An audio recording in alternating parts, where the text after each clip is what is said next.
doesn't do any good. You need to be able to win, and I want someone that will stand and fight and defend conservative values. Yeah. Now, how do you figure that out?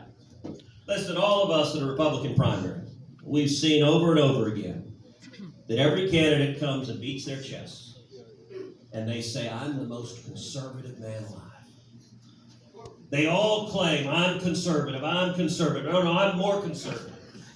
Just once, I'd love to see a Republican candidate stand up in a primary and say, I'm a moderate establishment squish. I stand for absolutely nothing.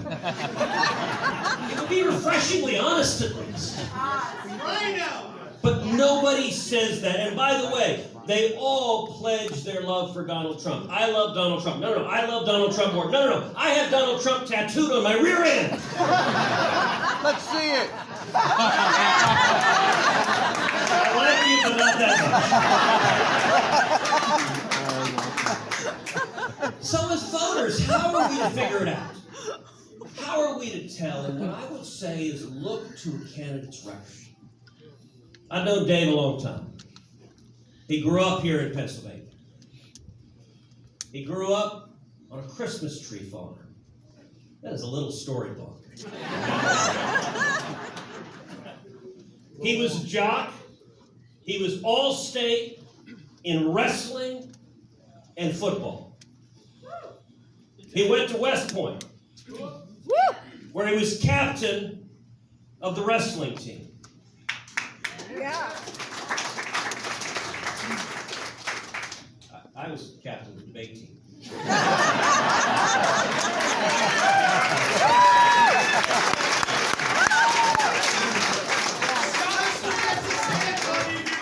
I'm really looking forward to Dave winning, but I also really hope he doesn't stuff me in a locker.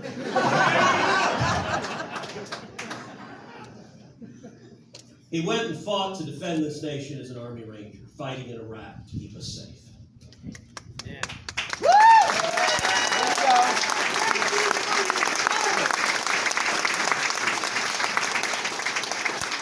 He was a businessman and a CEO in Pittsburgh, creating hundreds of jobs here in the state of Pennsylvania.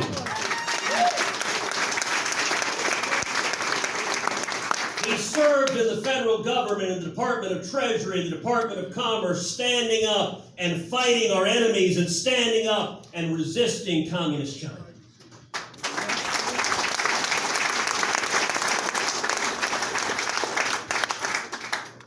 And now he's answered the call again. And he's taken his family and life and dived into the insanity that is politics. Listen, this is a crazy business. It's an ugly business. I remember when I first ran, I told my daughter Caroline, she was 4 at the time, I said, listen, running for office is very simple. You just have to surgically disconnect your shame sensor. You walk up to total strangers and go, hi, how you doing, sir? Can I have money? And by the way, everyone attacks you. Everyone lies about you. It's a nasty, steaming stew. But you know what? It's not any nastier than terrorists trying to murder you in Iraq. And Dave answered the call to stand up and defend the nation then, and he's answered the call to stand up and defend the nation now.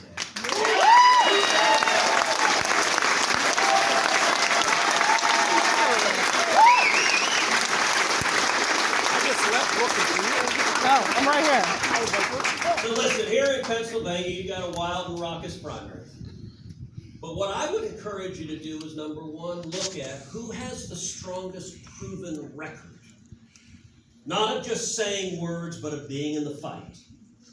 And number one, who is in the strongest position to win in November? Because when Dave wins,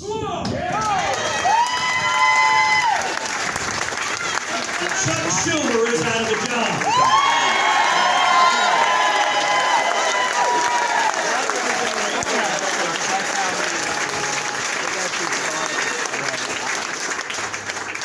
And I'll tell you this, in January, I'm looking forward to walking down the hallway in the Capitol.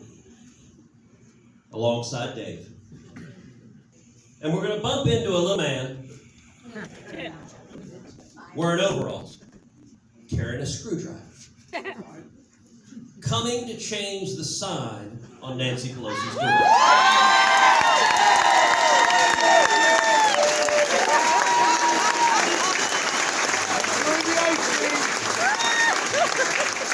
And Nancy is going to get on her broom. No, that's not right. Nancy's going to get on her private jet. Yeah. Ice cream. The USS Broom. She's going to fly back to California. Chuck Schumer is going to head back to New York. And then we're going to tell Joe Biden it's 2025. And he's just going to wander back to Delaware.